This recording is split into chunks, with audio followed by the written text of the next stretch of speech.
internautas, estamos iniciando mais um programa Literatura e Prosa. E para falar sobre prosa e literatura também, eu tenho aqui hoje Nelson Vilhena Granado. Senhor Nelson, prazer em tê-lo aqui conosco, muito obrigado por ter vindo.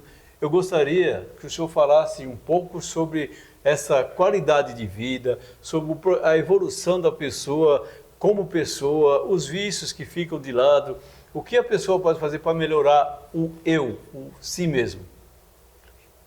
Cada um de nós tem que ter a consciência do viver bem. E o viver bem não depende do time de futebol, da política que caminha, da religião, depende do indivíduo. Cada um de nós devemos ter a consciência de um caminhar de harmonia, sempre no sentido, eu falei um dia desse, num caminho por aí sobre Jesus, seguindo os caminhos daquilo que o Mestre Jesus, que é um grande amigo meu. Meu também, há muito tempo. Seguindo os caminhos dele, basta fazer o bem, não precisa... Basta fazer o que ele disse. Exatamente. Né? Os caminhos que o Mestre Jesus ensinou, amai-vos uns aos outros como eu vos amei. E quando a gente respeita o caminho do outro, não importa a cor, o tamanho, a raça, o poder econômico, não importa nada. Simplesmente o respeito. Falta alimento, eu dou alimento. Falta amor, eu dou amor. Falta afeição, eu dou afeição. Isso não vale apenas para os outros, vale para a minha família também. É claro. E eu, por exemplo, tenho 4 filhos homens.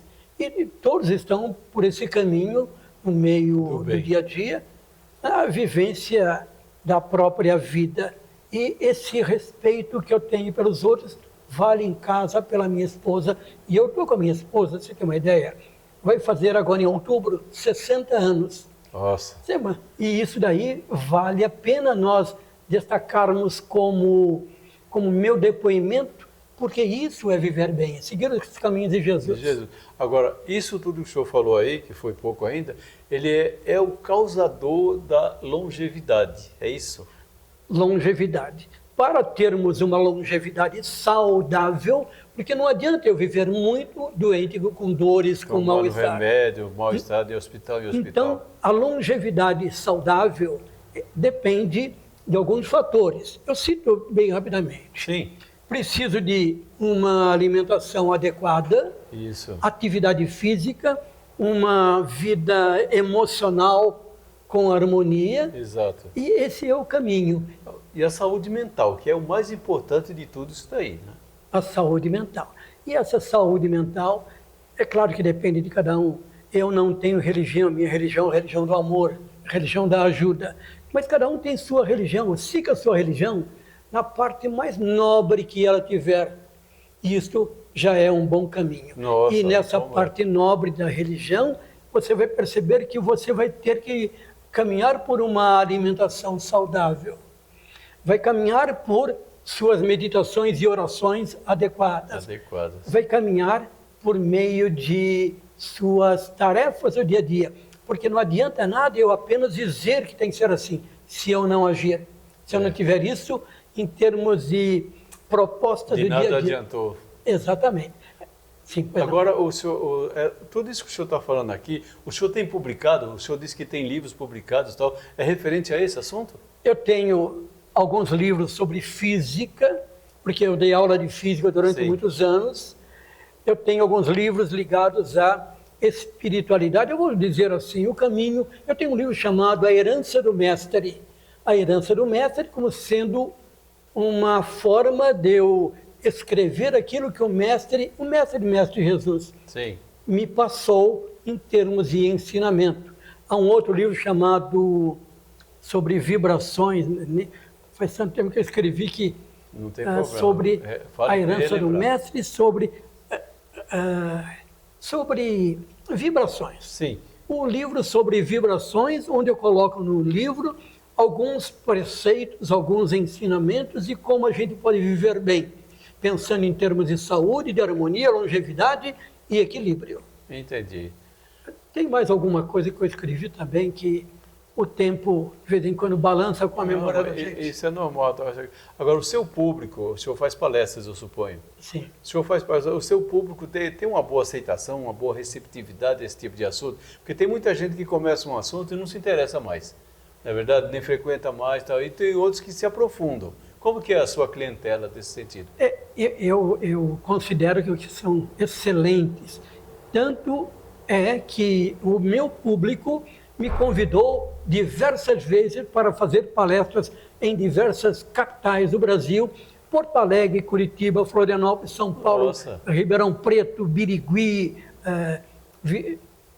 Belo Horizonte, Rio de Janeiro. Eu fiz diversas palestras para o pessoal ligado às Forças Armadas, ao Sim. Clube Militar, e diversas palestras onde eu atendi, inclusive, o pessoal que assistiu às palestras e também me convidou para estar individualmente com pequenos grupos ou até individualmente com pessoas... Grupos de estudo, nesse caso, assim, que se interessam pelo assunto. E também por hipnose clínica, porque eu sempre fiz hipnose clínica e sempre eu apliquei hipnose no dia a dia.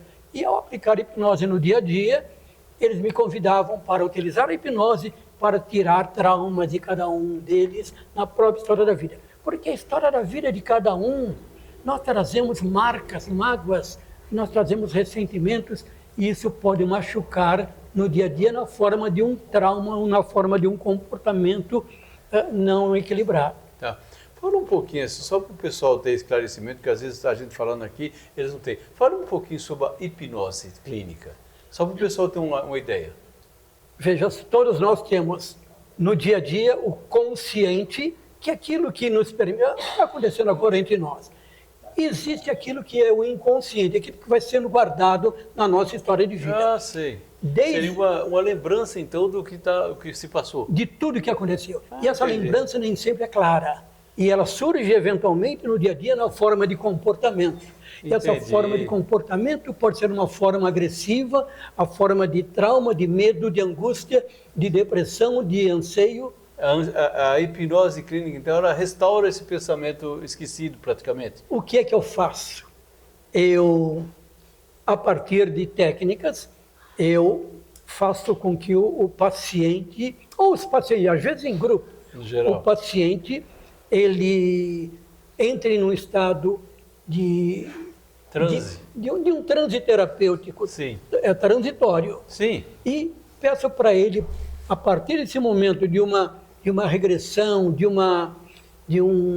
momento muito suave da vida dele, ele fazer uma Retrospectiva. uma volta na própria história de vida, desde o dia de hoje até o dia do nascimento da pessoa. E isso dura quanto tempo, assim, a pessoa hipnotizada? Em função do que depende de cada um, tá. depende do nível de profundidade, mas a gente pode aprofundar esse nível de aprofundamento da hipnose.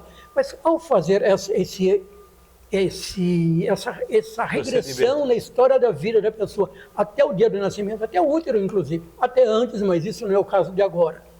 E ao chegar lá, eu peço para a pessoa, ao fazer essa varredura, encontre tudo o que aconteceu que possa ter causado momentos de angústia, de medo, de pânico Na vida dele. na vida, Toda. e peço então agora para ir voltando dia após dia, mês após mês, ano após ano, década após década, até os dias de hoje, e tudo aquilo que incomoda, vamos colocar na lixeira do computador neurocomportamental. E ao jogar para a lixeira, eu peço para jamais voltar e interromper sua história de vida novamente. Ou seja, a pessoa volta no dia de hoje, eu tiro a pessoa do transe e ela volta modificada. Ela volta melhor do que era antes, eliminando todos aqueles traumas, aquelas coisas que ele carregava. Isso.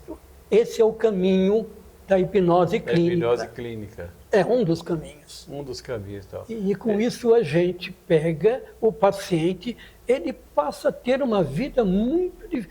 Ele não muda, porque aquilo que existiu na vida dele não é jogado, não desaparece, mas está num lugar, Ele uma melhora caixa. a essência dele. Aquilo que está nessa caixa que nós colocamos como lixeira, Sim. não volte novamente A atormentar a vida atormentar.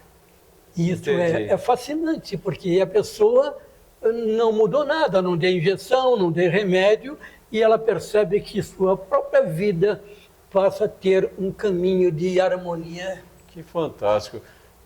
Nelson, eu gostaria que você deixasse aqui as suas redes sociais, contatos, que as pessoas podem se interessar em saber de algumas coisas, aí vai estar lá para o pessoal ligar, mandar uma mensagem. Por favor, faça suas redes. Eu sempre falei isso no Brasil todo.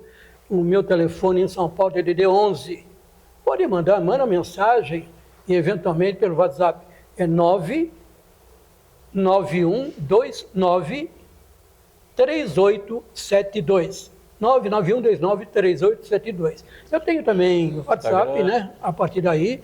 E pode mandar informações pelo Facebook, pelo Instagram. Vai me encontrar fácil. Que maravilha. Gente, eu conversei aqui com Nelson Vilhena. Fantástico, conhecimento a toda a prova, fisioterapeuta, psicólogo, porque acaba sendo um psicólogo também, né?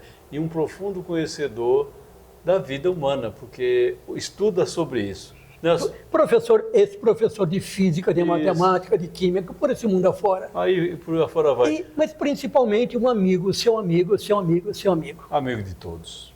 Nelson, obrigado por ter comparecido aqui, foi muito agradável. Venha mais vezes, né? Terá um programa seu, com certeza, será bem requisitado. Somos irmãos de caminhada. Gente, eu conversei aqui e com isso encerramos mais um programa Literatura e Prosa. Obrigado e até a próxima.